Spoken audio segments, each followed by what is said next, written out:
హిందువులకు అతి పవిత్రమైనటువంటి పుణ్యక్షేత్రం తిరుమల తిరుపతి అయినటువంటి లడ్డూని మరి అందరూ కూడా ఎంతో పవిత్రంగా చూసేటువంటి లడ్డూ ప్రసాదాన్ని మరి గత వైసీపీ ప్రభుత్వం హయాంలో మరి ఆ కల్తీ ఆ లడ్డూ తయారీలో కూడా మరి కల్తీ జరిగిందని చాలా దుర్మార్గమైన విధానంలో మరి అనేక జంతువుల నూనెలని మరి వివిధ రకాలైనటువంటి మరి పంది కొవ్వు మరి ఆవు కొవ్వు ఇలాంటి జంతువుల కళేబరాలకు సంబంధించిన ఆ కొవ్వులను ఉపయోగించి మరి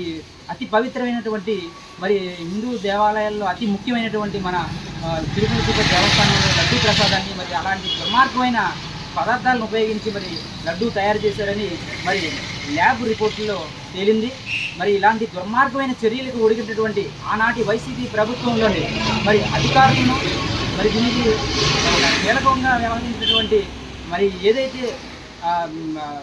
ధనార్జన కోసం ఇలాంటి చౌకబారు పనులు చేసి హిందువుల మనోధర్మాలని మరి ఆ పవిత్రమైనటువంటి తిరుమల తిరుపతి దేవస్థానం పవిత్రతని కూడా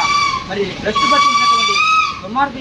దుర్మార్గమైన చర్యల్ని అలాంటి దుర్మార్గం కూడా మరి వారిపై తక్షణమైన చర్యలు తీసుకోవాలని మరి ఈనాటి తెలుగుదేశం ప్రభుత్వాన్ని మేము నేషనలిస్ట్ జనశక్తి పార్టీ ఆంధ్రప్రదేశ్ శాఖ తరఫున ఆ పార్టీ రాష్ట్ర అధ్యక్షుడు కడియం సూరిబాబుగా నేను డిమాండ్ చేస్తున్నాను.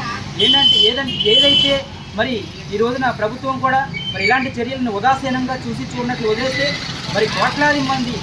హిందూ భక్తుల మనోభావాలు దెబ్బతినే పరిస్థితి ఉంటుంది. కాబట్టి తక్షణం ఇలాంటి చర్యలు ఏవైతే జరిగినాయో మరి లడ్డూ ప్రసాదం అనే కాదు తిరుమల తిరుపతి దేవస్థానంలో ప్రతి చోట కూడా అవినీతి రాజ్యమైందన్నది అందరికీ తెలుసున్న విషయం. మరి తక్షణం ప్రభుత్వం మరి ఈ లడ్డూ ప్రసాదం విషయంలో జరిగిన అవకతవకల్ని మరి వెంటనే వాటిపై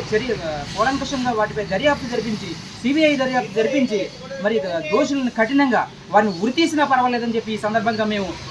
ఏమాత్రం సంశయం లేకుండా చెప్తున్నాం. మరి అతి పవిత్రమైనటువంటి హిందూ ధార్మిక సంస్థ అయినటువంటి తిరుమల తిరుపతి దేవస్థానంలో జరిగిన ఇలాంటి అహేతుకమైన దుర్మార్గమైన చర్యని మేము తీవ్రంగా ఖండిస్తూ దోషులను కఠినంగా శిక్షించాలని మరి అలాగే లడ్డూ ప్రసాదంలో తయారీ విషయంలో కానీ మరి అక్కడ